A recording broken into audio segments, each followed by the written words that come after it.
Hello, class. Good to see you all again, even though I really can't see you, and I am staring at my phone right now. I hope you guys are all doing well. Today's read aloud is going to be called Mr. Noisy. All right, Mr. Noisy. Mr. Noisy was a very, very noisy person indeed.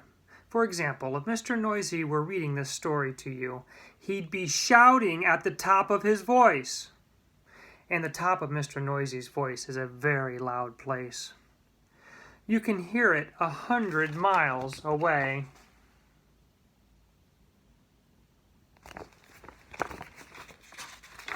For example, when most people sneeze, you can hear them in the next room. But achoo! When Mr. Noisy sneezes, you can hear him in the next country. Now, this story starts with Mr. Noisy asleep in bed, in his bedroom, in his house, which is on top of a hill. He was snoring. And as you can well imagine, when Mr. Noisy snores, that is a snore worth hearing. It sounds more like a herd of running elephants than a snore.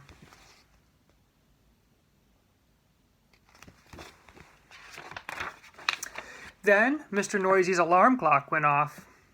Mr. Noisy's alarm clock sounds like no other alarm clock in the world. It sounds more like a fire engine. Mr. Noisy woke up, and so too did all the people who lived in Wobbletown, which is at the bottom of Mr. Noisy's hill.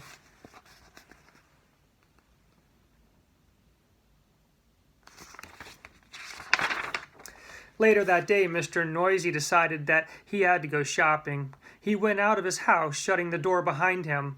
Bang! The door wobbled. The house wobbled.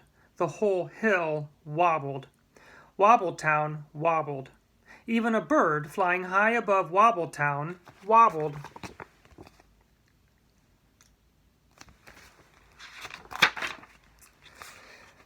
Then Mr. Noisy walked down the hill. Clump, clump, clump.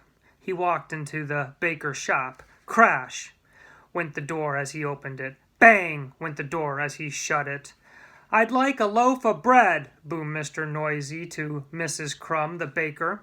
Mrs. Crumb trembled and sold him a loaf.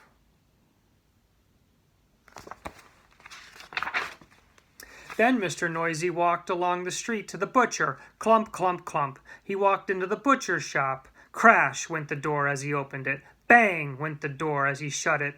I'd like a piece of meat, boomed Mr. Noisy to Mr. Bacon, the butcher. Mr. Bacon trembled and sold him some meat.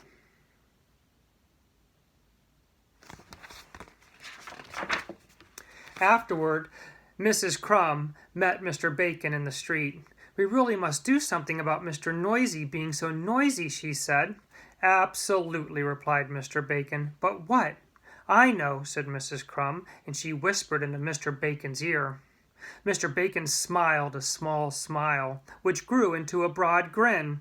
Mrs. Crumb, he said, I think you have the answer.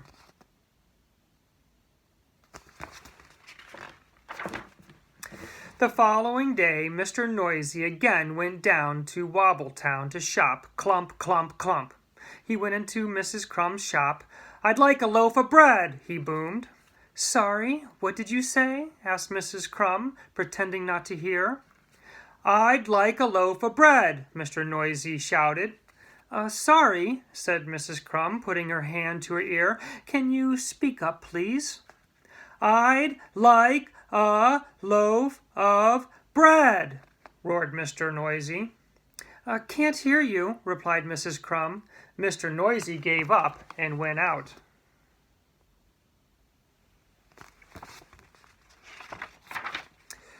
Mr. Noisy went into Mr. Bacon's shop.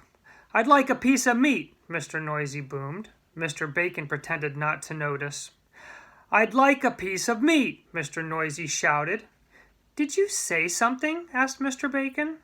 I said I'd like a piece of meat, roared Mr. Noisy. Pardon? said Mr. Bacon. Mr. Noisy gave up and went out and went home and went to bed, hungry.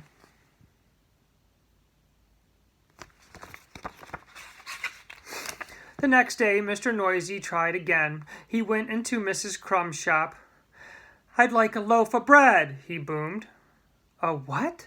asked Mrs. Crumb.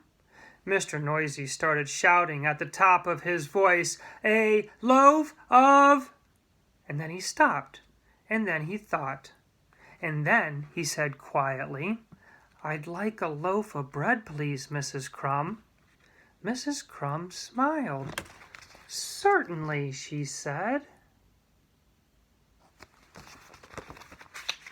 Then Mr. Noisy went into Mr. Bacon's shop. "I'd like a piece of meat," he boomed. "Did you say something?" asked Mr. Bacon. "Yes, I did," shouted Mr. Noisy at the very, very top of his voice. "I said I'd like a—" And then he stopped, and then he thought. And then he said quietly, "I'd like a piece of meat, please, Mr. Bacon." Mr. Bacon smiled. "My pleasure," he said. So, carrying his bread and his meat, Mr. Noisy set off for home up the hill, clump, clump, clump. Then he stopped. Then he thought. And then, do you know what he did? He tiptoed. A tiptoe was something Mr. Noisy had never ever tried before. It was fun. Mr. Noisy arrived at his front door. He put out his hand to open the door, and then he stopped. And then he thought. And then, do you know what he did?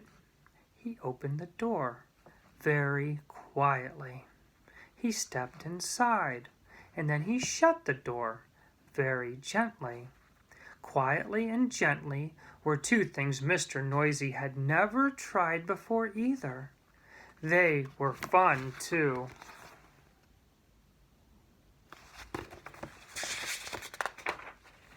And you know something? Mr. Noisy isn't as noisy as he used to be. And you know something else? The people of Wobbletown are delighted, especially Mrs. Crumb and Mr. Bacon. And you know something else?